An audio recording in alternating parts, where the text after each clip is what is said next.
Bom, pessoal, então, em relação aos itens 6 e 7, que vai tratar de perianto e perigônio, é interessante fazer a dissecção, certo? Então, de maneira geral, a identificação dos verticilos ela é obrigatória, então eu vou fazer o reconhecimento de a existência de quantos verticilos protetores eu vou ter. Então aqui eu consigo discernir um verticilo externo com 3 peças e um verticilo imediatamente mais interno, protetor, certo? Então é uma planta de clamídia, mas para o reconhecimento do perigônio e a diferenciação do perianto, eu tenho que verificar se as peças do verticilo externo são iguais às peças do verticilo interno de maneira geral, em forma, número e cor, certo? Outra condição para eu ter ou pelo menos a espécie, né, apresentar na flor um perigônio, e portanto eu não identificar sépalas e pétalas, e sim usar uma nomenclatura neutra, sem entrar no mérito se aquelas peças daquele único verticilo existente são sépalas ou pétalas, até porque isso é de fundo, vamos dizer assim, genético, certo? Ou seja, existe uma determinação gênica daquele tipo de peça, como já conversamos na aula, se atribui também o nome ou a nomenclatura de tépala. Então, quando as peças dos verticilos que existirem forem iguais em número, forma e cor, numa flor de clamídia, eu tenho um perigônio e tépalas, ou quando a flor tem um único verticilo. Então, automaticamente eu defino que aquelas peças são tépalas, certo? Então, aqui no nosso exemplo, eu estou identificando sépalas, ou melhor dizendo, um verticilo externo e um verticilo interno, e vou proceder, porque a coloração e o número é igual, a coloração muito parecida a princípio, mas o ideal é verificar essas peças dissecadas. Então eu vou remover uma peça do verticilo externo e outra peça do verticilo interno e a gente vai comparar, certo? Vou colocar na placa de vidro aqui, para a gente ter uma superfície.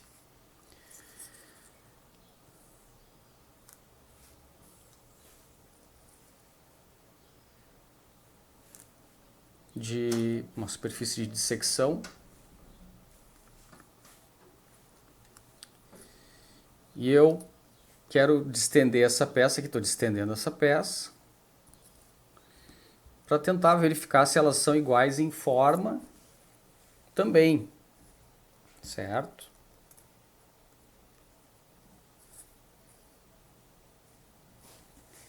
Então, vou tentar fechar essa imagem aqui.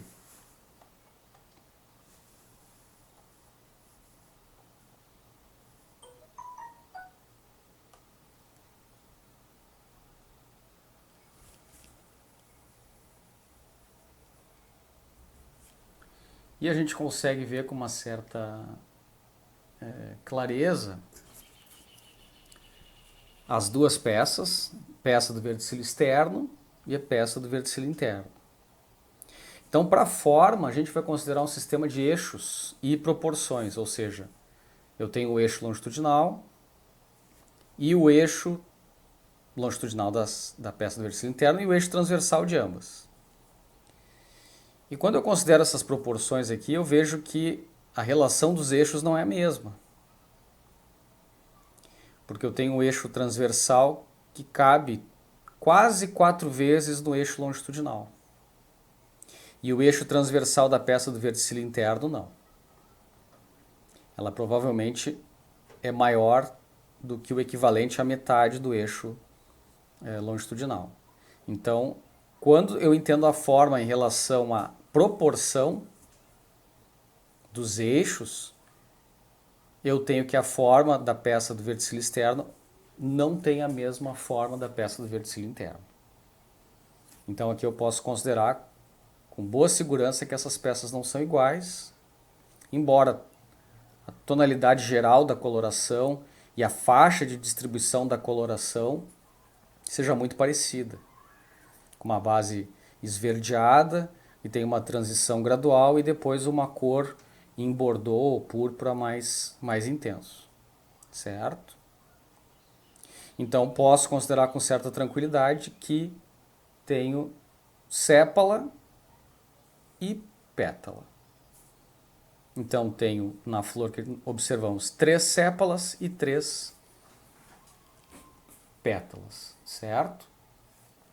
De maneira geral, para o gênero Hemerocallis, os autores, os diferentes autores, principalmente autores da China, Coreia e Japão, que são os locais em que se tem mais registros de estudo, naturalmente por a planta ter essa distribuição, principalmente na China, vão tratar a planta sempre com perianto e sépalas e pétalas, né? Não há consideração de perigônio. Então, as diferentes espécies de Hemerocallis vão ser tratadas como espécies periantadas, certo? Claro que esse exercício aqui é interessante e eu também pedia devido cuidado com vocês, porque embora a gente tenha discutido que a disciplina trata de espécies silvestres, os conceitos são para espécies silvestres, o Hemerocallis, embora tenha um número pequeno de espécies, ele tem um número muito grande de, vamos dizer assim, cultivares ou genomas comerciais. Né? Um dos autores chega a informar 3.000 tipos de variações de comerciais das diferentes espécies, certo? Até porque, inclusive, alguns autores citam que facilmente há hibridação entre algumas espécies, certo? Então, é nesse processo de melhoramento em que às vezes pode haver uma mudança drástica na estrutura floral e ela escapa muito em relação ao conceito botânico que é fundamentado nas espécies silvestres e para as espécies silvestres, né? E uma das variações que é mais comum nessas questões que envolvem espécies comerciais é a multiplicação de peças coloridas. E nesse caso, não é esse caso, mas é um dos exemplos que a gente pode ter. Então é o aumento de número de peças de um determinado verticilo, normalmente pétalas, ou transformação de verticilos convergindo para pétalas. Então tem uma transformação geral, uma modificação geral, anomalias diversas nas peças. Então isso pode trazer uma certa dificuldade. Então essa análise ela tenta trazer um pouco dessa investigação se as próprias peças têm, vamos dizer assim, em relação aos verticilos, uma regularidade em números, uma proporção de números, né? Ou transformações de peças, que é comum verificar, por exemplo, parte de estames transformados em pétalas, embora isso em algumas espécies seja normal. Em outras, isso é algo relacionado ao processo de melhoramento, de cultivo, e essa ênfase comercial que se dá na modificação do táxon. Então, para o item 6 e 7, se define então que a flor é periantada, tem 3 sépalas e 3 pétalas. E se exclui, obviamente, a possibilidade da planta ser perigoniada ou possuir tépalas. O item número 8 vai tratar sobre o grau de fusão das peças. E nessa flor ele tem uma característica bem interessante, que ela apresenta um hipanto, certo? Apendicular, ou seja, ele é o resultado da fusão de peças, sépalas, pétalas e estames, embora em outras plantas o hipanto se forma pelo desenvolvimento do receptáculo, aqui não é o caso. Então, o que é a peculiaridade? Porque esse hipanto, ou essa fusão de peças, significa a formação de um tubo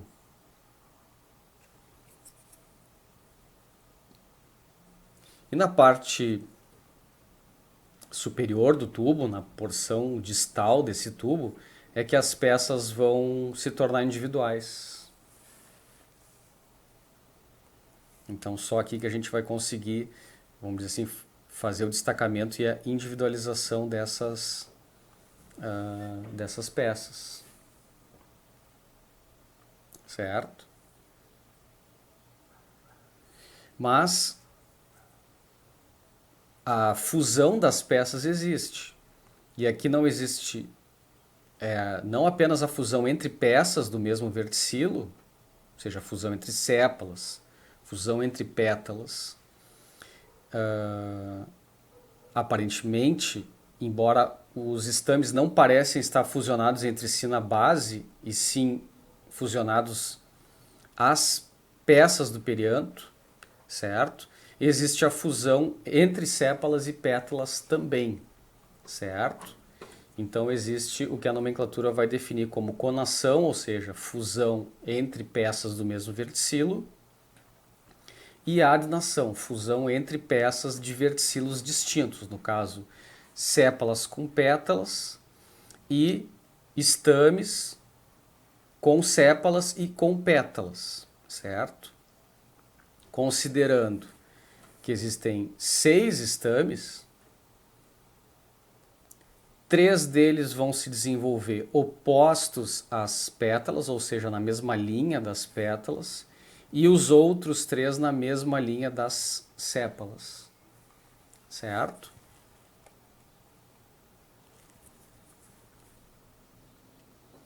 Então aqui, em função da formação desse hipanto, que é o resultado da fusão de peças florais, da base das peças florais, certo? É possível diagnosticar então, ou determinar, que o cálice é gamosépalo e a corola é gamosépala. Gamopétala, desculpem, certo? Bom, pessoal, o outro item do anexo que é nesse tipo de flor, flores grandes, né, de relativamente fácil identificação, é o número de, ou melhor, a observação dos, vamos dizer assim, dos esporângios na flor. Claro que os estames, eles são órgãos diretamente expostos da flor, ao contrário dos rudimentos seminais ou óvulos que ficam cobertos pela folha carpelar ou pelas folhas carpelares, certo? Então, o primeiro acesso que a gente consegue fazer é diretamente aos estames, certo? Então, fazendo a dissecção da flor ou do botão, como eu estou fazendo aqui, embora pudesse reaproveitar alguma imagem, algum trecho de filme que já foi, que já vimos há pouco, né? A gente vai, então, ter acesso diretamente aos estames, certo? Então, de maneira geral, essas flores de hemerocallis vão ter 6 estames, certo?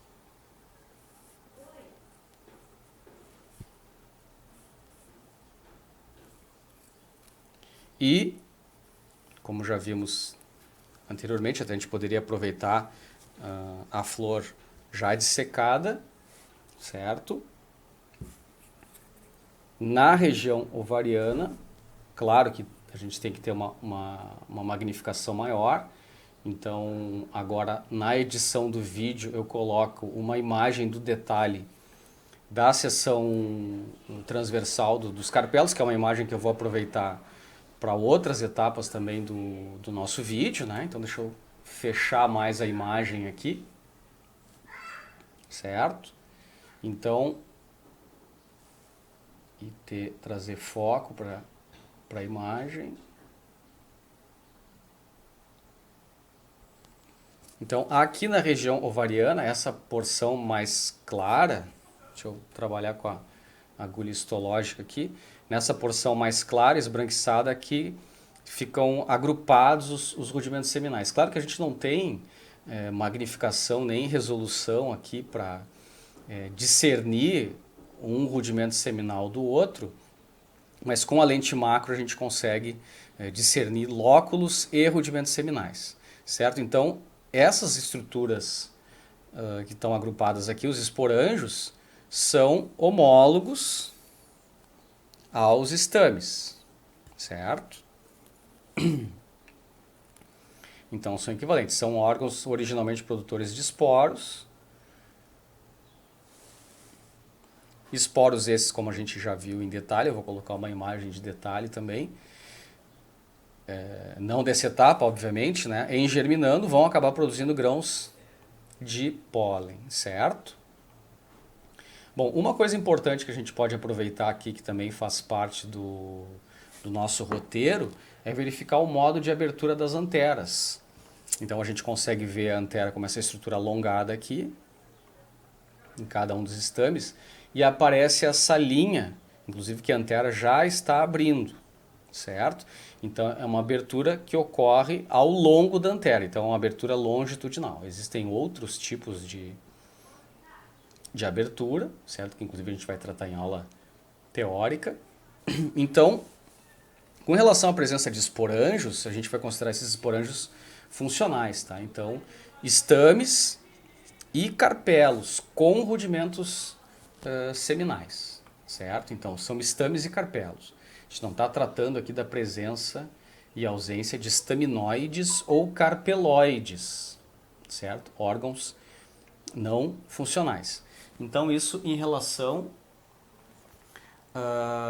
ao item 9, ou seja, a flor de hemerocallis, ela é bisporangiada ou ela é androgino-esporangiada, certo? Ou uma flor completa, certo? Então, esse é a conclusão, a resolução para essa flor do item número 9.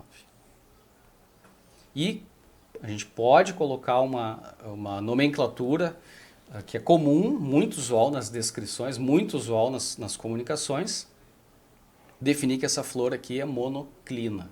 Ou seja, em uma única unidade floral, eu encontro dois órgãos reprodutivos funcionais, certo?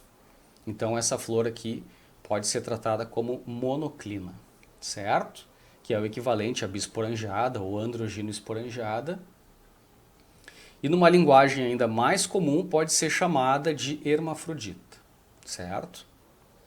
Que é muito comumente tratada essas flores que têm ambos órgãos reprodutivos, um tratado macho e outro tratado como fêmea, embora dentro da concepção da alternância de gerações e do ciclo biológico das plantas, uma concepção totalmente equivocada. Bom, pessoal, o outro item do anexo que eu acho interessante a gente avaliar nesse processo de dissecção que eu tô propondo para a aula diz respeito à anatomia das anteras, porque a gente vai tentar analisar aspecto geral da anatomia.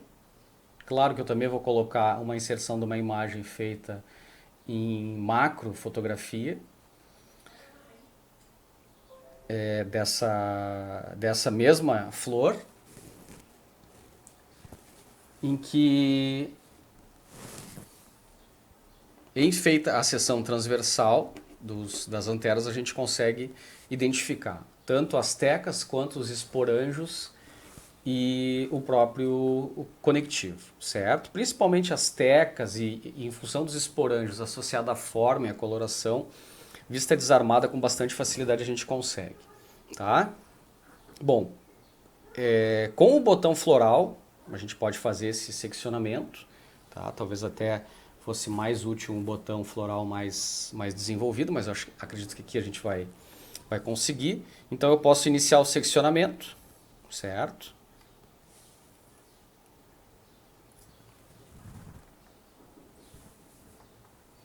e eu já vou ter uma amostra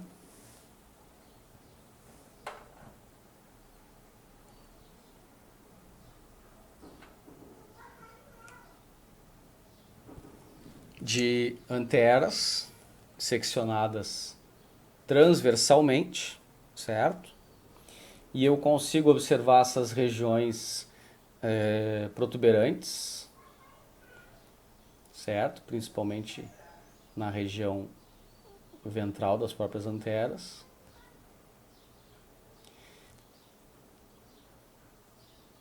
Que são os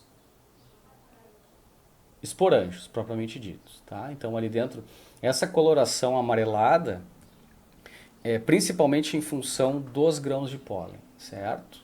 Então a composição química da parede e outras substâncias de origem lipídica que são produzidas pela antera, que estão diretamente associados com o processo de liberação do grão de pólen, né? A forma como o grão de pólen é liberado, emprestam essa coloração para os grãos de pólen, certo? Então aqui eu consigo ver 3 anteras seccionadas transversalmente e cada porção lateral da antera, certo?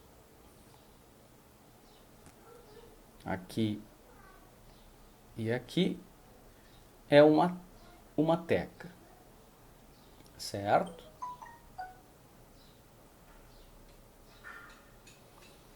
E agora, durante esse processo aqui, eu vou deixar por um período a inserção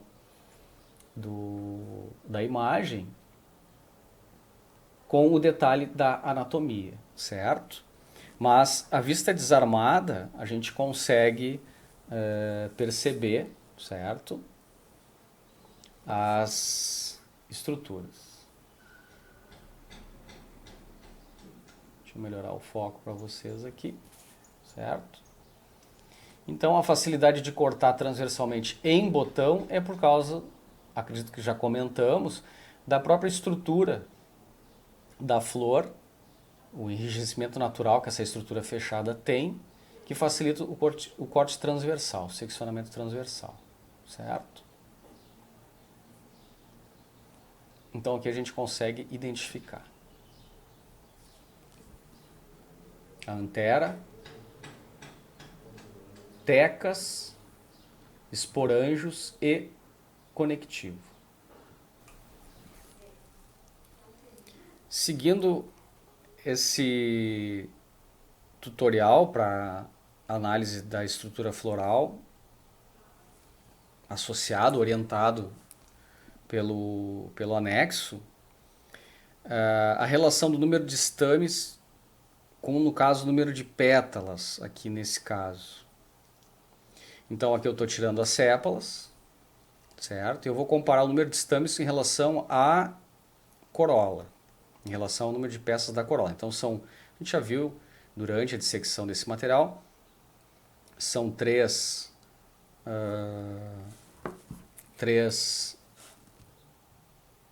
pétalas, certo?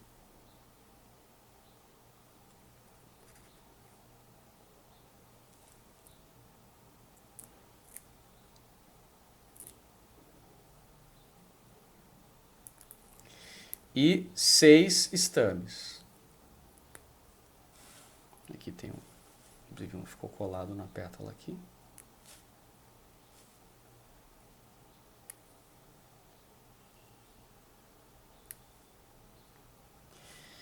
Então, em relação à nomenclatura de comparação para atribuir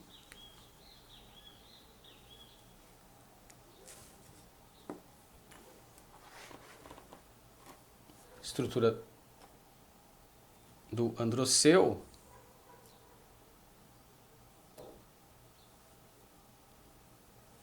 eu tenho que ele é, aqui em Hemerocallis, diplostêmone.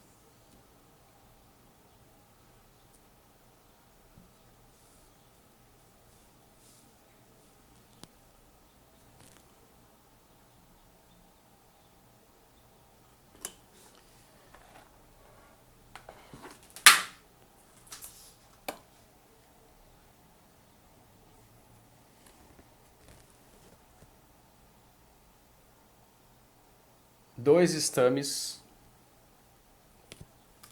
para cada peça floral.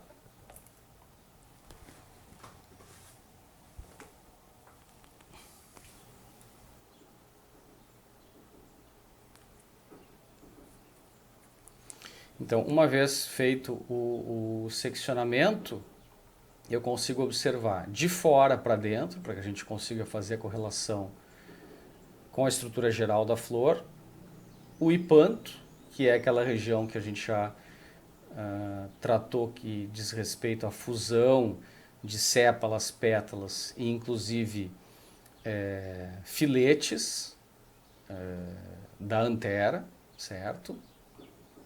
E mais internamente, nessa região aqui, eu tenho a parede dos carpelos, certo? E internamente,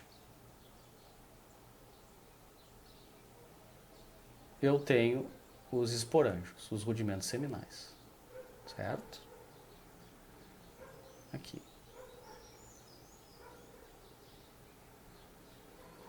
Então aqui eu consigo ver 3 regiões com volumes parecidos, né? Então eu tenho uma simetria, forma de certa forma um triângulo. Então aqui eu tenho 3 folhas carpelares fusionadas, formando 3 lóculos, certo?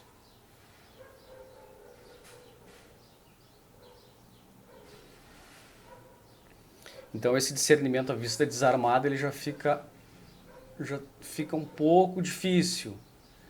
Claro que existem flores que teriam uma estrutura de ovário muito maior do que essa, que seriam mais até confortáveis para analisar os carpelos, a fusão dos carpelos e os próprios rudimentos seminais, mas com a lente macro a gente consegue fazer um filme uma filmagem até razoável, certo?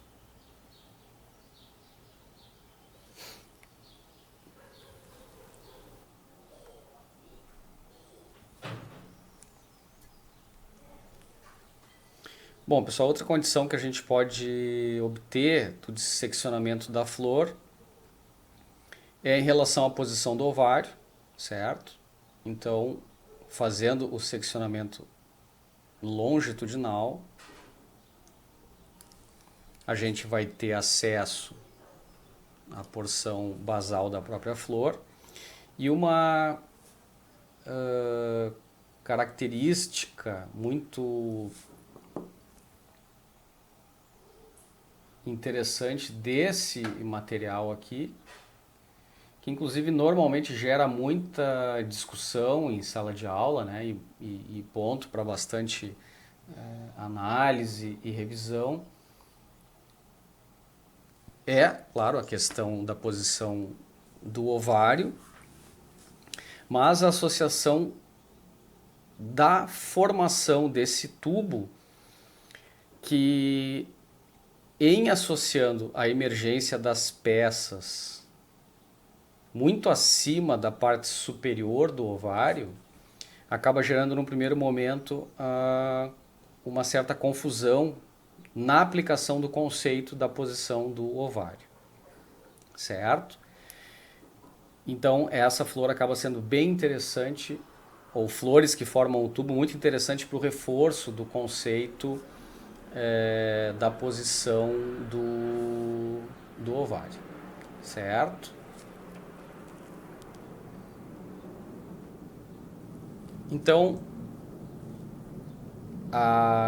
esse local de emergência superior das peças aqui não é o local propriamente dito de emergência dessas peças, certo?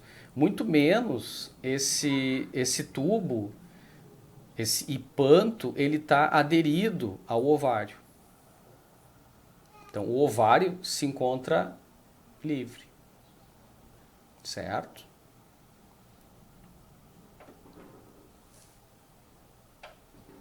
Eu não tive que rasgar os tecidos do hipanto